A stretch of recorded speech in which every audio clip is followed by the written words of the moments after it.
Licence to Kill was released in 1989 and became the first James Bond film to be rated 15 in the UK. The producers decided to continue the darker tone Timothy Dalton brought, and that meant filling it with death, revenge, death, gore, and more death. In it, Bond's friend at the CIA, Felix Leiter, is maimed and his wife killed by Colombian drug lord Franz Sanchez after a failed bust to arrest him. When his mission to pursue Sanchez is rejected by M, Bond goes rogue and embarks on a personal vendetta with the help of ex-CIA agent Pam Bouvier. If The Living Daylights began the darker theme for Dalton's Bond, then Licence to Kill is practically pitch black in comparison. It's known for being the most gruesome, disturbing entry into the series, and never again have the producers ventured so far into such realistic violence. Arguably, they were only being ever more faithful to the grittier Fleming novels. The idea of Felix losing a leg to a shark was taken from the novel Live and Let Die after all. But what's surprising is the sheer amount of death on screen.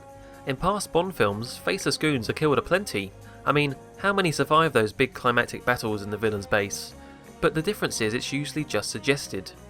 A few explosions here, a few trampoline bounces there, and Bond is off to save the day. In Licence to Kill, the death is very apparent on screen, in head-popping detail.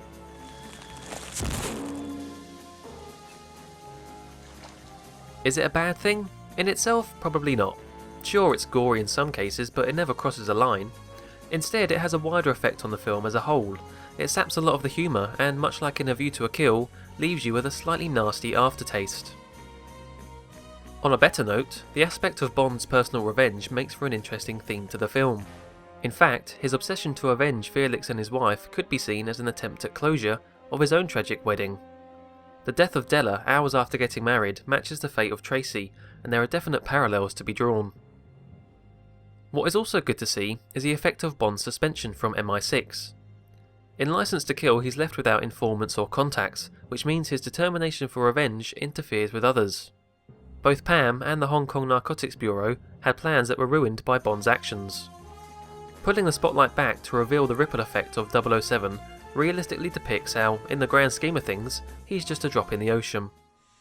And Heller panicked, and he said the deal was off, and that I was dead if he ever saw me again.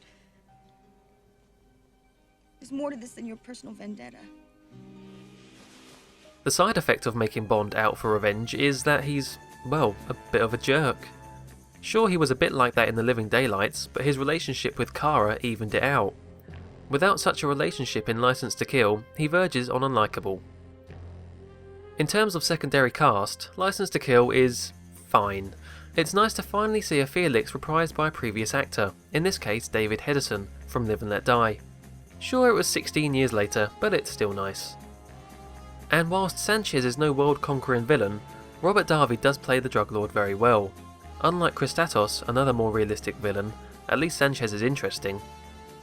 Pam Bouvier, played by Carrie Lowell, is fine, but ultimately the character is forgettable. Oh, and Lupe?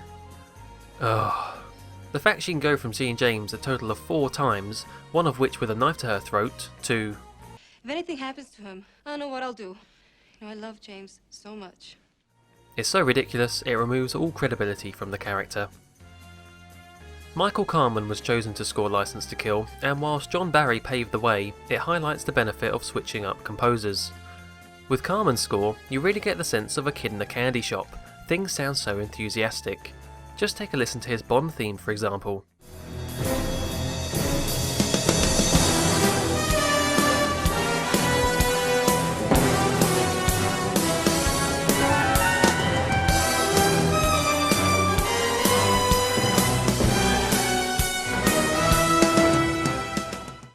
Licence to Kill is definitely the stronger of Dalton's 2 Bond films, but you can't help feel as though they hadn't quite balanced the formula yet.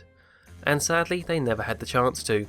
Due to legal problems between MGM, United Artists and Danjaq, the following Bond film would be stuck in development hell for 6 years.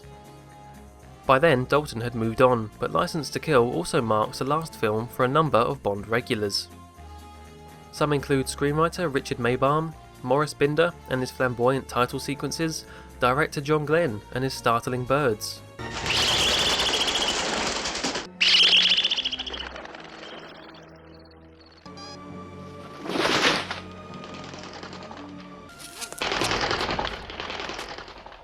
Biggest of all, however, was Albert R. Cubby Broccoli, the man who, along with Harry Saltzman, had started the whole thing. Though he'd consult with the production of GoldenEye, this was to be his last role as producer. Instead, the reins were handed over to his daughter Barbara and stepson Michael, who, after a little wait, were ready to finally bring James Bond out of the Cold War.